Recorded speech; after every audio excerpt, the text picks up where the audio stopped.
Hi, I'm Mark, and I am so glad you're here at _freedom for life _. And interesting thing, I was actually experiencing an earthquake this week.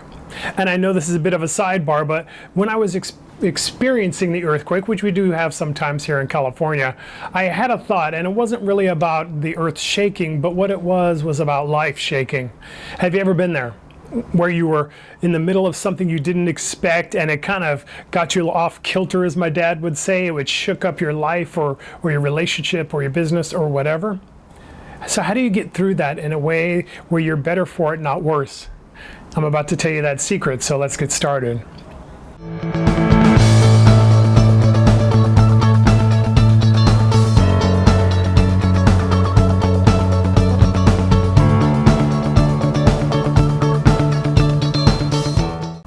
Hey, as we're getting started, do me a favor. Would you subscribe and become part of the Freedom for Life family? And hit the notification bell so you can be part of every conversation that we have. Yeah, I was part of an earthquake, right? It was a surprise one. We didn't know it was coming, but here's the truth. They're all surprises. Nobody ever knows that an earthquake is coming. And that's kind of how the case is in our lives sometimes, right?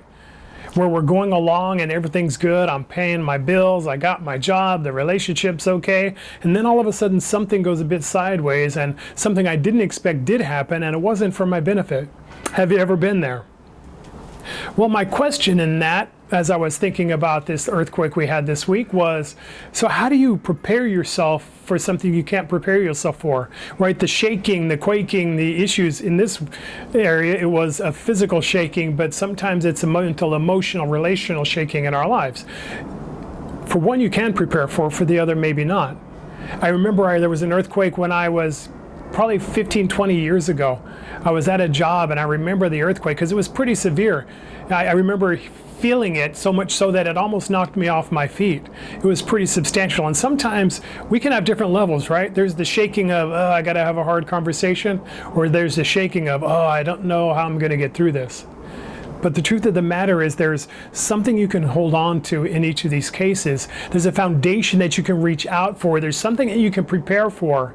And it really is this, what's the foundation you're holding on to in the midst of your life, right?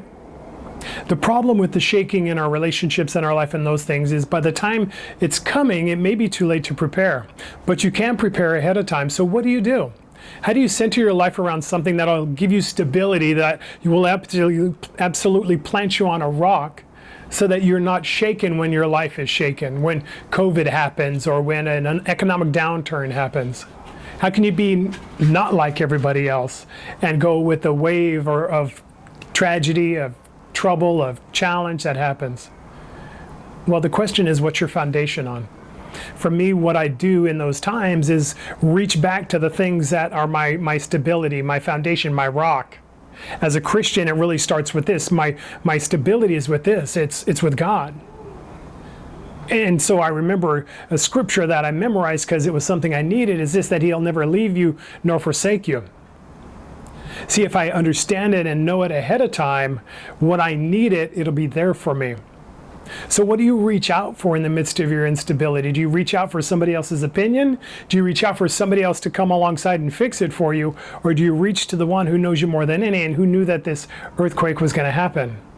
For me, it's reaching out first to God and understanding that, hey, He's not left me. Even though my life is ugly, even though challenge may happen, I'm okay. It's not a surprise to Him, so it's nothing that I have to worry about. And it's understanding this, well, what if I'm in the middle of something where I didn't do something right, I lost my job or what have you? You need to understand this. Another scripture that says this, that your call is irrevocable. Just because you've made a mistake, just because you had an error, just because a failure happened, that's not the end of the story. That's just the current chapter. And it's easy to say, but I'm saying it from a place of already walking through it. See, what you don't know is that I've had those challenges in my life where finances were absolutely a wreck, where I've lost a vocation, where bills were coming, but money wasn't there to pay them. And what I learned in that time was that my experience and my circumstance isn't a reflection on my call in my life or the plan that God has for me. So in that place, even with stuff shaking, if I can stand on the foundation of understanding that, hey, this is just a moment that you're walking through. Doesn't mean it's not challenging, doesn't mean it doesn't hurt, but it does mean that it's not forever. It's just for a moment. And the third is this, it's really understanding that you have a call on your life, that there's things for you that you can rely on, that you can depend on. There's things for you that you're supposed to live out and you're going to have. Your current circumstance won't last forever. The shaking is not forever. It's for a moment, it's for a time, and to understand that is to know that you'll get through it. For me, honestly, one of the things that helps as well, the third thing and the last thing I'll give you is this, knowing that I've gotten through it before. The testimony of my past experience tells me that my current one, I can walk through. What do you grab a hold of when you're shaking? Hopefully it's the truth of your God, your life, and your calling. The understanding that this is just for a moment. Earthquakes don't last forever. They sometimes last for maybe 30, 40 seconds. Most of the time they last for less than 10. And if you panic when they last for 10, what are you going to do when they last for longer? Your foundation is the truth of God in your life and the truth of who you are in it. If you hold on to those things at all times, if you remind yourself of those testimonies before you need them, you'll have them when you do. And in that place, you'll be unshakable in all times and at all circumstances. Hi, I'm Mark. I am so glad you're here at _freedom4life_.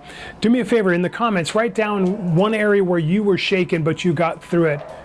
Let me know what topics you'd like to talk about and what you'd like us to bring to these conversations, because we're family. We talk about what family wants to talk about.